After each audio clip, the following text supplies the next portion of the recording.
la vitesse de réaction. Oui, c'est tellement une bonne idée. Tu veux faire quoi comme expérience? Peut-être la température des réactifs. T'es sûr?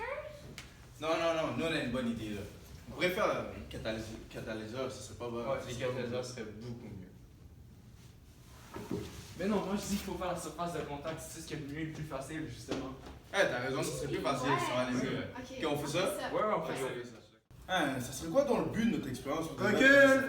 Oh, stop! Qu'est-ce qui se passe? Qu'est-ce que vous faites ici? C'est mon en face, c'est ma surface de contact, là? Qu'est-ce que vous faites ici? Mais là, nous on a une expérience avec, on veut mesurer un des facteurs qui influence la surface de contact. On a besoin de but parce qu'on trouve pas le but pour notre Je vais expérience. t'en donner un, moi. Vas-y. Ah, regarde, vous devez déterminer l'effet de la surface de contact d'un réactif sur la vitesse de la réaction. Ah, ça c'est notre but? Est-ce que vous êtes tous corrects avec ça? Ouais, Ouais, je pense que ouais. ça va avoir du sens. Ok, on Ouais. y va avec ça. Ok, donc je pense que ça serait bien qu'on commence avec la théorie. Donc les filles, c'est quoi que vous avez à date? Moi, je sais que plus une surface de contact est grande, plus il y a la possibilité d'avoir des collisions. Et par conséquent, ça augmente la vitesse de réaction. Moi, ce que je sais, c'est que lorsqu'une réaction implique un réactif solide, la forme de celui-ci influence la vitesse de réaction. Par exemple, il est plus facile d'allumer un feu de camp avec du bois fendu en petits morceaux qu'avec des bûches entières. Aussi, la mastication des aliments permet une digestion plus rapide des aliments. Des collisions intervenant entre un solide et un autre réactif, par exemple un gaz, ne se font que sur la surface externe du solide. Si cette surface est restreinte, la vitesse de la réaction sera relativement lente. Au contraire, si le solide est divisé en particules plus fines, la surface de contact est plus grande et le nombre de collisions augmente, ce qui augmente la vitesse de réaction. Parfait, merci. Maintenant, c'est quoi que vous avez, vous? Comme tantôt, on a dit qu'il y a plusieurs facteurs qui influencent la vitesse de réaction, comme la nature des réactifs, la température du milieu réactionnel, la concentration des réactifs, la présence d'un catalyseur et finalement la surface de contact des réactifs. Et pour calculer la vitesse de réaction, on peut utiliser plusieurs formules, comme la vitesse est égale à moins la variation de la quantité du réactif considéré. Réactif, c'est ça? Divisé par l'intervalle de temps. Ça c'est pour les réactifs. Oui, pour les réactifs. Et pour la quantité de réactifs, vu que la quantité de réactifs est toujours négative, on doit exprimer en valeur positive par convention. Donc les produits vont être Pour les positifs. produits vont être positifs. Ok, c'est bon ça. Fait que c'est la même chose, c'est juste qu'il n'y a pas de moins. Produit. Divisé par delta T. Ça va être pour les produits. Produits. On a dit à cause de la convention. Exact.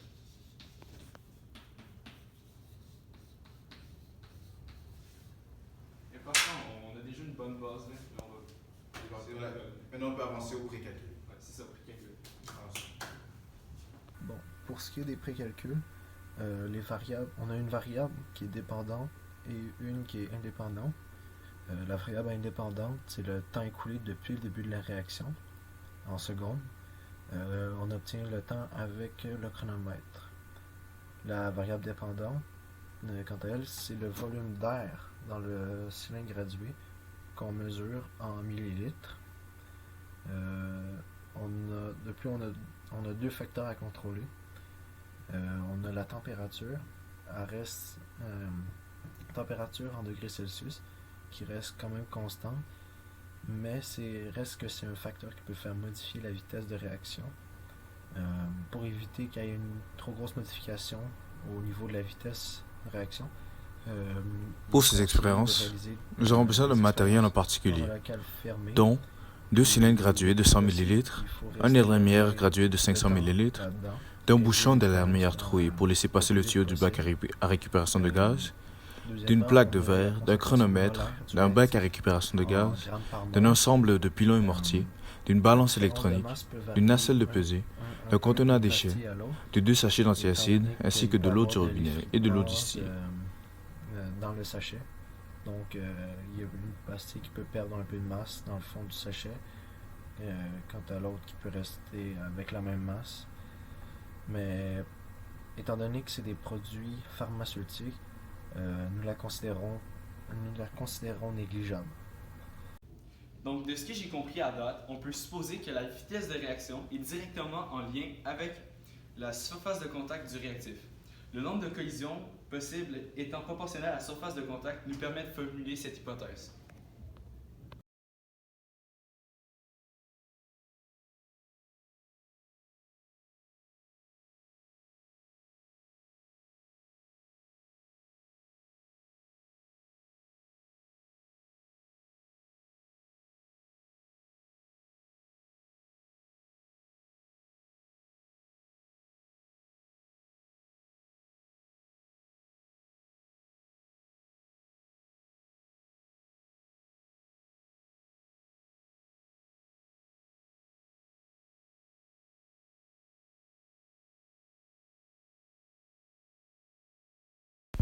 Pour ce qui en est de la démarche à suivre, il est important de laver tout le matériel en le rinçant une fois avec de l'eau et 3 fois avec de l'eau distillée afin de s'assurer qu'il n'y a aucun résidu provenant des laboratoires précédents.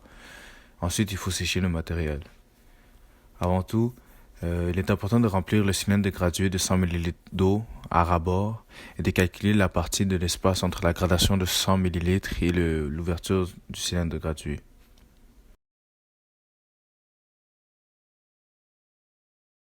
La démarche à suivre de cette expérience. Remplir le bac à récupération avec de l'eau jusqu'environ 3/4. S'assurer qu'il n'y a pas d'eau dans le tube en soufflant dedans et en plaçant ses doigts autour de l'ouverture. Remplir un cylindre gradué d'eau du robinet à ras-bord. Placer la plaque de verre sur l'ouverture en évitant la formation de bulles d'air et renverser le cylindre gradué tout en maintenant de la pression sur la plaque. Placer le cylindre gradué au-dessus du trou de bac à récupération de gaz et prudemment sortir la plaque de l'eau. Écraser la poudre jusqu'à la formation d'une poudre fine à l'aide de l'ensemble de pilons et mortier. Remplir les Erlenmeyer de 300 ml d'eau du robinet. Se préparer à noter les résultats à l'aide du chronomètre. Verser la poudre et remettre le bouchon le plus rapidement possible. Enclencher le chronomètre. Secouer les Erlenmeyer légèrement et de façon régulière. Noter la quantité d'air dans le cylindre à chaque 5 secondes et jusqu'à ce que le tout soit dissous. Pour ce qui en est de l'étape 3, répétez aussi encore une fois les étapes de l'expérience numéro 1, mais à l'étape 6, ne pas écraser la pastille, tout simplement la déposer dans l'Erlenmeyer en entier.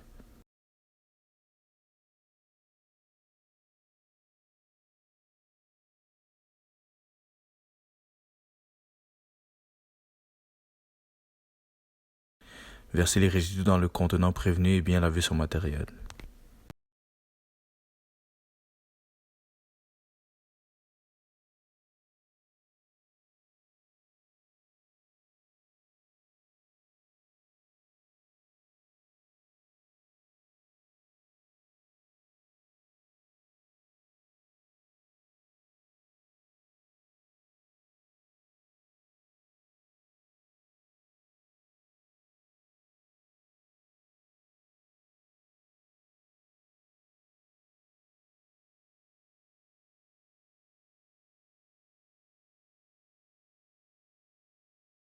Bon, ben, le gars de chantier nous a fait un tour de son beau palace. Ouais, ben, donc maintenant, on est rendu à l'analyse des résultats. Donc, Dans cette analyse, nous avons pu comparer les différentes surfaces de contact et le temps pris pour complètement le dissoudre. Pour y atteindre, nous avons répété l'expérience 3 fois avec une pastille en poudre, une pastille imitée et une pastille complète. Nous avons d'abord monté le bac de récupération de gaz, puis nous avons mis les pastilles dans un Erlenmeyer que nous avons secoué jusqu'à ce qu'il n'ait plus de pastilles du tout. Nous avons ensuite analysé les facteurs qui ont influencé nos résultats. donc maintenant, on est rendu au traitement des mesures. Donc, les voici.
Comme nous le savons, théoriquement, lorsque la surface de contact est plus grande, la vitesse de réaction est nécessairement plus grande, ce qui a été valide lors de nos 2 dernières expériences.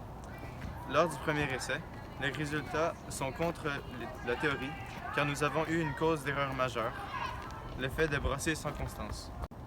Mais la grande vitesse de réaction ne peut pas nécessairement dire plus grande production de gaz, car ceux-ci ne sont pas directement reliés. Donc, selon les résultats, ce sont la pastille et celle en grains qui ont fait le plus de gaz, parce que leurs effets ils ont duré le plus longtemps. Puis ça, on utilise ça principalement dans la médication, donc les médicaments, parce qu'on peut avoir un effet qui arrive plus tard. Vous êtes encore ici, vous? Mais là, on cherche nos causes d'erreur. Là. Toute expérience a des causes d'erreur, on les cherche. Là. Ben, allez-y, je vais peut-être vous aider, là. La première qu'on a trouvée, c'est qu'il est très probable qu'on n'a pas secoué l'Erlenmeyer à la même vitesse et intensité à chaque fois et que nous avons refait le laboratoire, ce qui a eu un grand impact sur la vitesse de réaction. Vous auriez dû utiliser un ajusteur magnétique. Ça aurait fait en sorte que c'est plus ou moins constant. C'est vrai, ça. Ouais. Hein? Ça coûte cher aussi. Oui, c'est vrai. C'est vrai que ça coûte cher. Mais il y a aussi le fait qu'il était difficile de déterminer la quantité d'air qui a apparu dans le cylindre gradué au moment exact qu'il fallait le noter. Il aurait été préférable de filmer de près la variation de volume dans le cylindre gradué.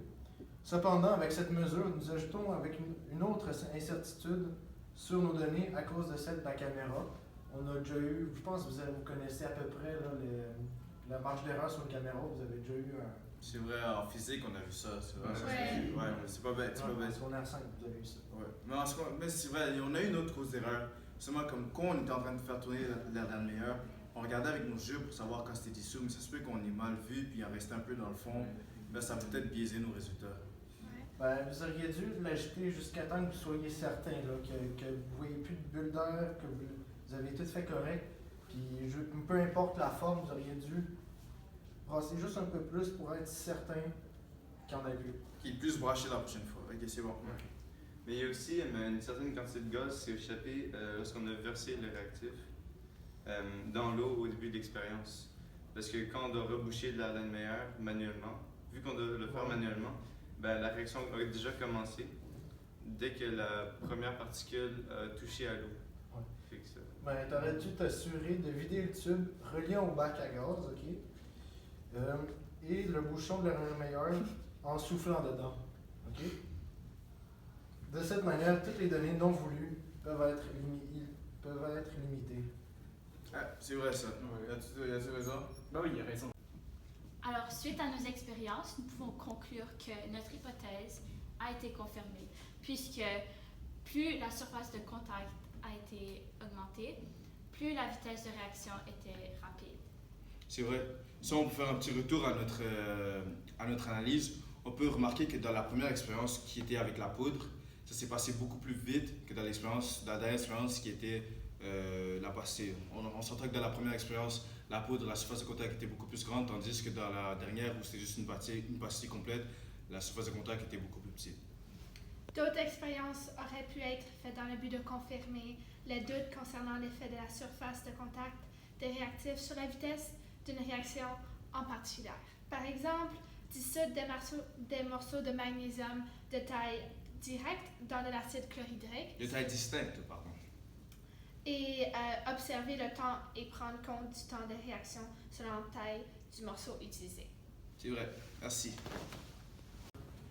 Donc, nous avons une biographie. Donc, en premier, cahier d'apprentissage éléments, écrit par Nancy Berger-Thibault, Étienne Meyer. Donc, page 251 à 288 qu'on a utilisé.